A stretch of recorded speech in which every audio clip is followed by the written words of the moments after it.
Rahul Gandhi once again find himself at the intersection of politics, morality and law. और इस बार backdrop है Jharkhand high court का कोर्टरूम ड्रामा और दिल्ली में घूमती मोरालिटी की constitutional debate. Leader of opposition की इतनी सारी ऑनगोइंग लीगल बैटल्स में से एक और लड़ाई में एक नया अपडेट दिख रहा है। इसी के साथ ही union home minister Amit Shah द्वारा इंट्रोड्यूस किए गए नए बिल यानी कि 138 कॉन्स्टिट्यूशनल अमेंडमेंट बिल पर भी राहुल गांधी काफी गुस्सा नजर आए हैं। एक तरफ उनकी लड़ाई है खुद को बचाने की कानून से, तो दूसरी तरफ वो एक और कानून के खिलाफ खड़े नजर आए हैं। जीत होती है या नहीं ये तो आने वाला समय ही बताएगा, लेकिन तब तक हम डिस्कस कर सकते हैं कि ये न्यू अपडेट्स क्या है और कैसे इसने leader of opposition Rahul Gandhi की मुश्किलों को और बढ़ा दिया है। आप सभी को तो याद होगा कि चाईबासा कोर्ट का ये केस जो 2018 के एक इलेक्शन रैली से निकला, जहां एलिजली राहुल गांधी ने union home minister Amit Shah पर ऐसे रिमार्क्स किए जो कंप्लेनेंट प्रताप कुमार के मुताबिक purposely to malign the stature of Amit Shah थे।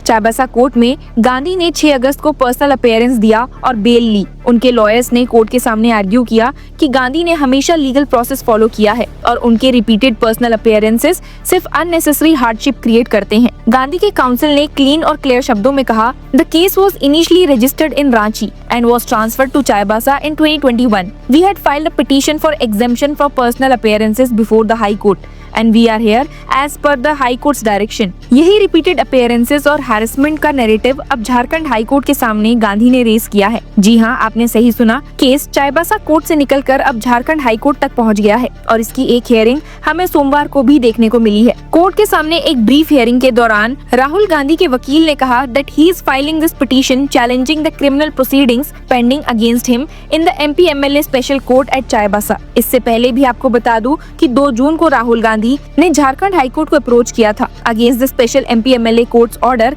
Directing him to personally appear before it on 26 June.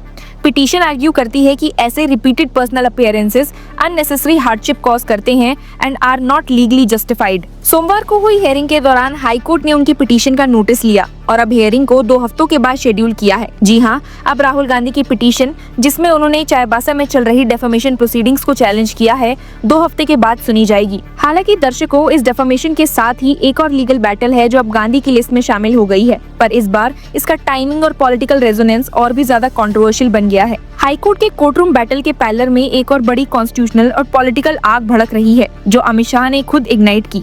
Home minister ने एकदम एक्सप्लोसिव इंटरव्यू में राहुल गांधी पर मोरालिटी का मुद्दा उठाया और उन्होंने याद दिलाया कि उनका अपना 2013 का ordinance tearing episode. Union home minister Amit Shah ने कहा, why did Rahul ji tear up the ordinance that Manmohan Singh brought up to protect Lalu ji? If there was a morality that day, then what happened now? Just because you have lost 3 consecutive elections, morality standards are not connected with the victory or loss in the elections.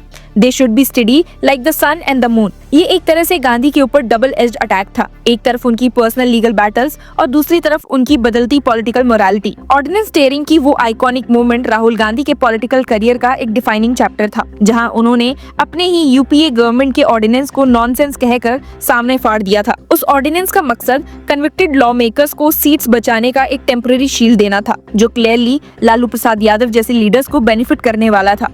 अब अमित शाह कह रहे हैं कि अगर उस वक्त morality इतनी crucial थी तो आज राहुल गांधी का साइलेंस या सिलेक्टिव मोरालिटी कहाँ गया? ये एक प्रश्न है जो पॉलिटिकल नहीं बल्कि लीगल और कॉन्स्टिट्यूशनल एथिक्स के सेंटर में छुपा हुआ है। इस डिबेट को और गर्मा देता है कॉन्स्टिट्यूशन 130th अमेंडमेंट बिल 2025। ये बिल प्रपोज करता है कि अगर प्राइम मिनिस्टर, चीफ मिनिस्टर और मिनिस्टर 30 कंसेक्यूटिव दिन के लिए कस्टडी में रह रहे हैं किसी ऐसे ऑफेंस पर जिसका पनिशमेंट 5 ईयर से उससे ज्यादा हो, तो उनकी सीट ऑटोमेटिकली वेकेंट हो जाएगी। बिल अब भी ज्वाइंट पार्लियामेंट्री कमेटी के पास है जिसमें 31 मेंबर्स हैं और इसने पूरी पॉलिटिकल क्लास को डिवाइड कर दिया है। क्रिटिक्स कह रहे हैं कि ये एक वेपन बन सकता है ऑपोजिशन को डिस्टेबलाइज करने का, क्योंकि अगर कोई कोर्ट बेल डिले कर दे बियॉन्ड 30 डेज तो ऑटोमेटिकली सरकार गिर सकती है। गवर्नमेंट के सपोर्टर्स कह रहे हैं कि ये बिल कॉन्स्टिट्यूशनल मोरालिटी रिस्टोर करेगा। अमित शाह का डिफेंस इस बिल के लिए इक्वली एग्रेसिव है।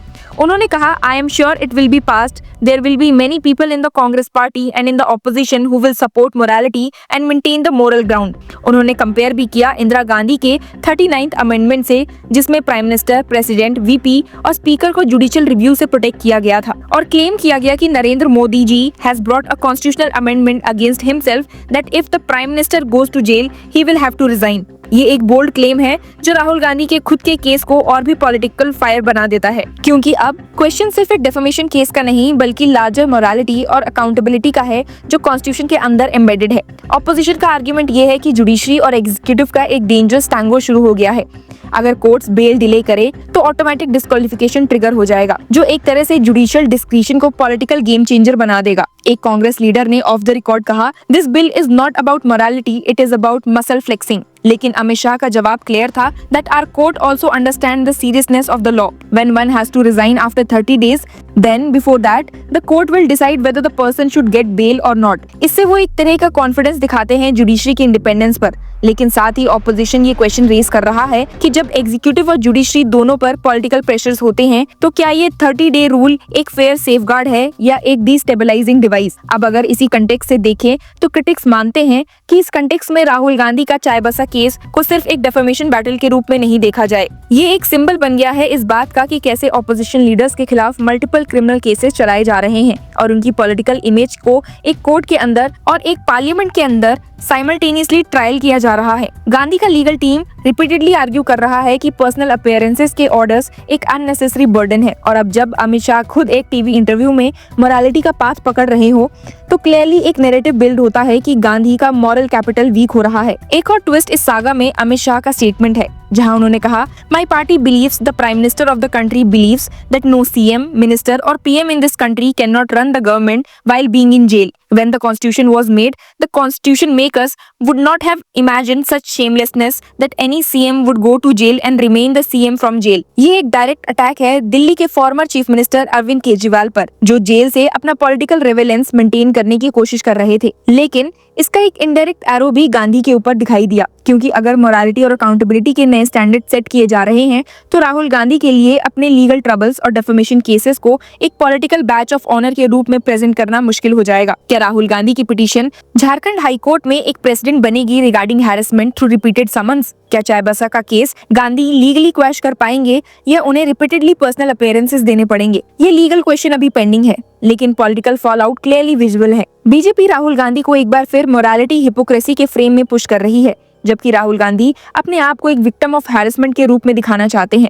इस पूरी कंट्रोवर्सी का सबसे डेंजरस एस्पेक्ट ये है कि एक तरफ कॉन्स्टिट्यूशन बेंच सुप्रीम कोर्ट में प्रेसिडेंशियल रेफरेंस सुन रहा है कि क्या गवर्नर्स और प्रेसिडेंट को फिक्स टाइमलाइंस इंपोज किए जा सकते हैं स्टेट बिल्स के लिए, और दूसरी तरफ पार्लियामेंट में एक अमेंडमेंट इंट्रोड्यूस हो रहा है जो ऑटोमेटिक डिस्क्वालिफिकेशन की बात करता है। दोनों केसेस एक ही कोर प्रिंसिपल को टच करते हैं, कॉन्स्टिट्यूशनल मोरालिटी और अकाउंटेबिलिटी, लेकिन दोनों के पॉलिटिकल कंसिक्वेंसेस अलग हैं। एक ऑपोजिशन के लिए शील्ड तो दूसरा स्वॉर्ड, और बीच में खड़े हैं राहुल गांधी जो अपने चाईबासा के कोर्टरूम में डेफेमेशन केस लड़ रहे हैं। और अगर हिस्ट्री एक इंडिकेटर है तो राहुल गांधी के लिए सबसे बड़ा डेंजर कोर्ट के अंदर से ज्यादा कोर्ट ऑफ पब्लिक ओपिनियन से आता है।